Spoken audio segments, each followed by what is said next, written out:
Hey, how's it rolling? Let's talk some astrology today, yeah? I am not an astrologer by any means. I am a psychic, so I am parroting what I know about astrology, but I am going to compare it to the tarot. So let's get a visual look about what the astrology looks like in the tarot cards. This is for everyone. This video is for absolutely everyone. So let's check this out. All right, right out the box on November 4th, we have Mars entering into Sagittarius. The tarot cards that are ruled by Mars are the Tower and the Emperor. Death also being Scorpio season, Scorpio being ruled by Mars. Death is ruled by Pluto, but because it is Scorpio season, Scorpio being ruled by Mars needs to be included here. And they all enter into Sagittarius. So what does this whole thing tell you about the planetary alignments on November 4th? Well, you should expect sudden change, absolute earth-shattering change in your life. It's either going to be an implosion or an explosion with the Tower. You are either going to implode upon yourself or you are going to explode onto the world. The Emperor, this is your belief system. This is what you're building on the outside of your life. He comes behind the Empress and creates in his external world what she has created in her internal world. So there's going to be sudden change in what it is that you are building in your life. Either explosive outside change or implosive internal change. Death, an absolute ending that creates an absolute transformation. So in the month of November, you will be asked to evaluate how it is that you're building your life. And it will either come to an end or it will transform into the next stage. Temperance into Sagittarius, right? Temperance is telling you to roll with this. Roll with this. Temperance is the balance of all four elements that make up the human nature: air, water, fire, and earth. It's peace in the mind, in the emotions, in the sense of well-being, and in the fulfillment of inspirations, aspirations, and desires. It's balance. So these energies are balanced by temperance. Temperance says take a breath and know that all is well in universal order. The changes that are going to occur in your life in November are beneficial to you one way or another. If it's the implosion, then it's beneficial for you to reevaluate how it is you're going about building your life. If it's explosion, you are going to bring a dramatic ending to the way that you are doing things with a complete and utter transformation into the next phase in the next chapter of your life. Take a breath and know that all is well. The full moon in Taurus on November 5th, the moon is ruled by Neptune.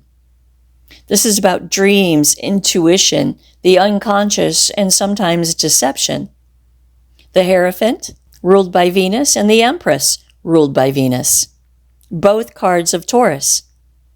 Full moon in Taurus. The Hierophant rules your core root belief system, your spirituality, institutions, traditions, guidance, marriage, legalities, contracts, obligations, commitments. So the full moon on November 5th in Taurus is going to bring to light what the planetary alignment on the 4th is doing. Mars going into Sagittarius on the 4th is going to amplify what it is you're being asked to evaluate with the full moon in Taurus on the 5th.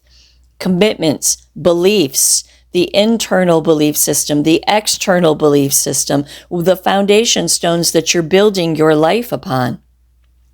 The moon is a struggle between the higher self and the lower self. So far, the planetary alignments on the 4th and the 5th of November are deeply, deeply rooted in you addressing and readdressing where you're coming from, what you're doing about it, and where you're going. On November 6th, Venus enters Scorpio. The Hierophant is ruled by Venus. The Empress is ruled by Venus. Justice is ruled by Venus, and then there's Scorpio. So what does this say? This tells me that there is going to be an end to a belief system, a reevaluation of a belief system. You will be held accountable by universal order for what your foundational stones are in life. The Hierophant is the foundational stones that you build your belief system on. The Empress understands full well, deep internally inside of herself, that her mind creates her reality and her intuition is her true north. Justice is asking you to be accountable for this. What are you creating on the inside? What are you committed to?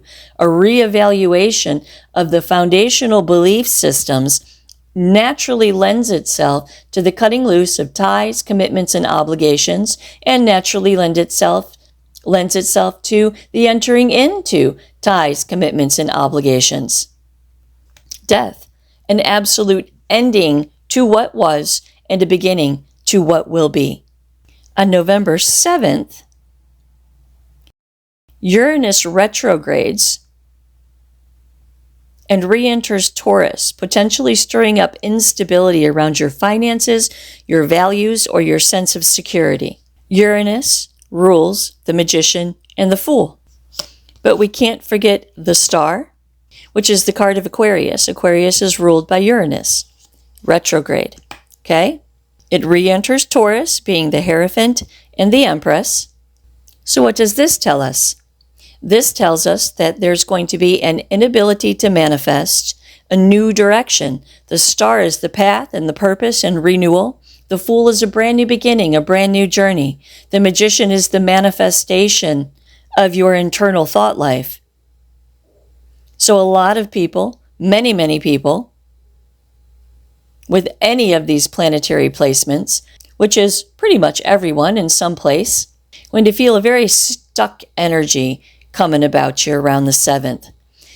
And it makes sense because everything that we just talked about is turmoil and upset and movement on the inside. Even if it results in an explosion instead of an implosion, there's still uncomfortable movement that's happening, requiring you to make some very serious decisions about your forward progression in life.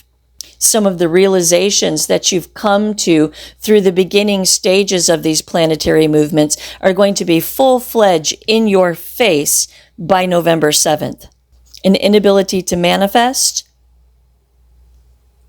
an inability to make forward momentum, stuck in some kind of rigid belief system or commitments, obligations, directly related to your satisfaction in life.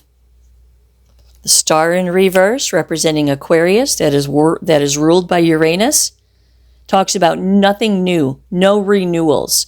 This is a stuck place. Amplified by November 9th, where Mercury stations retrograde in Sagittarius, initiating a period of potential misunderstandings and a need to re-examine grand plans and beliefs. So what does this look like? What tarot cards are ruled by Mercury? The Magician is ruled by Mercury.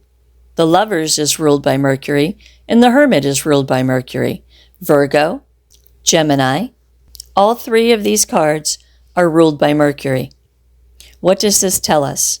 This tells us that there is going to be an inability to manifest in serious and significant relationships and situations, isolation, loneliness, and withdrawal. So the people, places, and things in your life, when Mercury goes retrograde in Sagittarius, are going to hit sticking points. You're not going to see eye to eye with people. You may be manipulated. You may discover some manipulation going on behind the scenes. And you may feel a little lonely.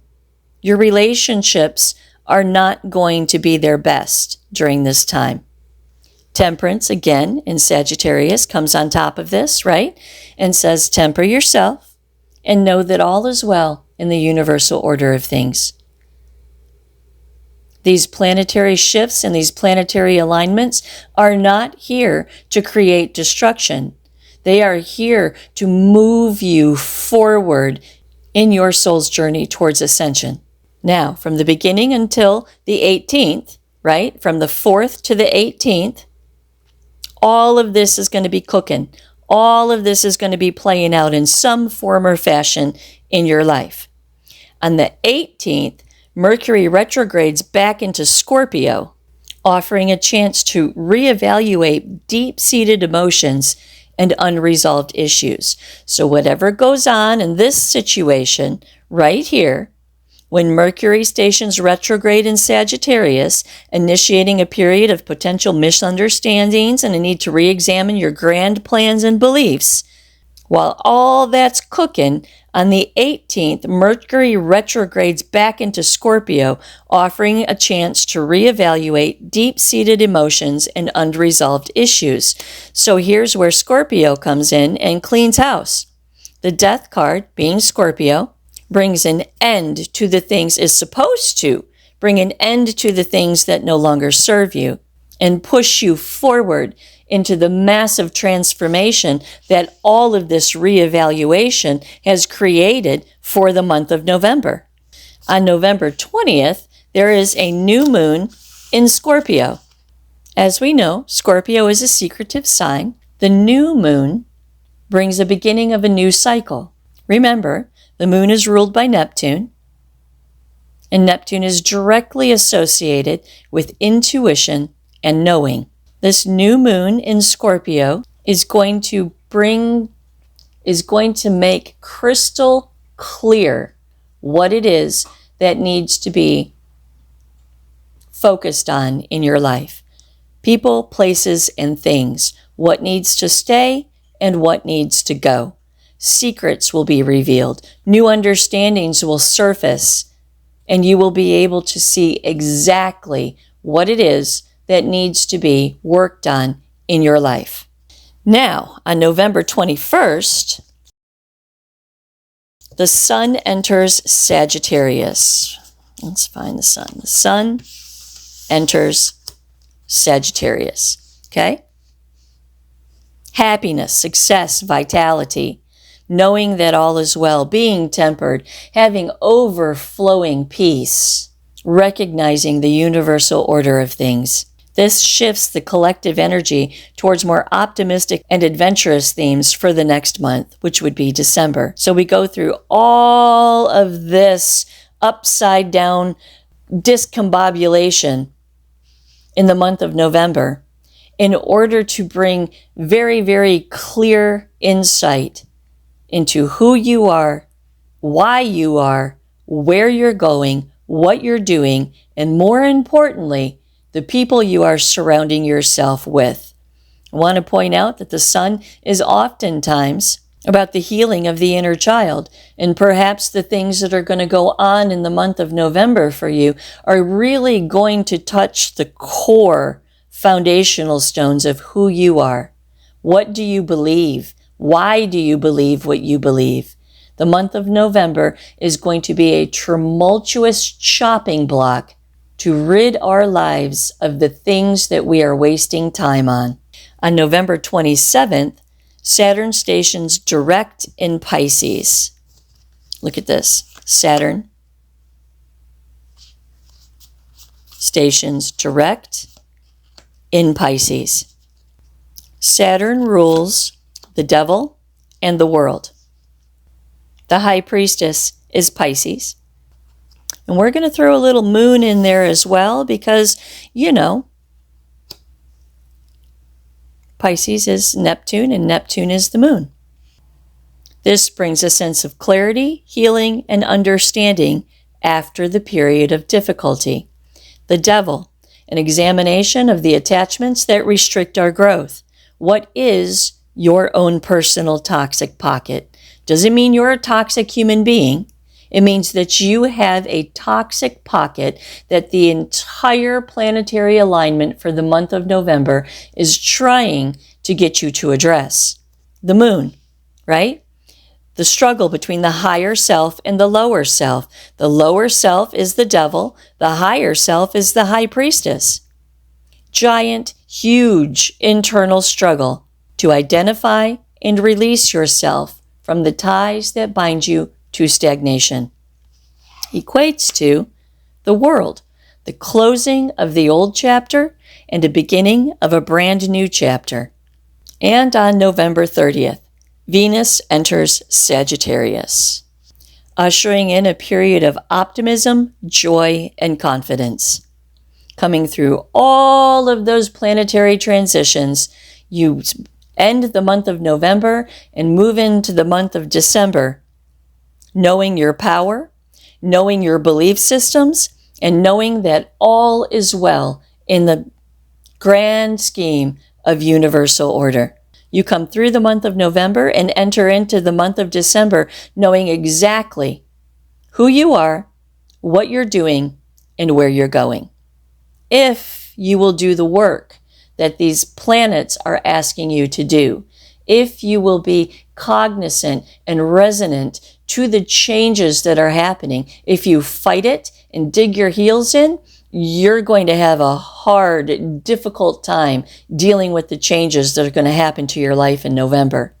That's why the Temperance card, that's why Sagittarius is here throughout this whole reading for the month of November. Peace like a river, rolling with the flow, knowing that you know that all is well in universal order. The movement of these planets, the things, the upheaval, the explosions, the implosions, the death cycle. That is what Scorpio season is for. It is the death cycle. It's bringing us out of a season of growth and into a season of reflection so we can peel off what no longer serves us. This is a time to confront your fears and re-examine what you value, especially in terms of security and control. Introspection and release, both Mercury retrograde and the Scorpio new moon encourage deep introspection, providing an opportunity to process unresolved emotional matters before a new cycle begins for you. And that's what the planets have to say for November 2025. Namaste. 21 conscious shifting concepts that dissolve illusion, spark awareness, and reconnect you with your soul. No religion, no dogma, no ego, just pure soul-level conversation about life-altering concepts. Close your eyes, breathe deep, and let each chapter pull you closer to the truth of your own divine purpose. You are important, your life has meaning, you are a beautiful thread in the tapestry of universal order.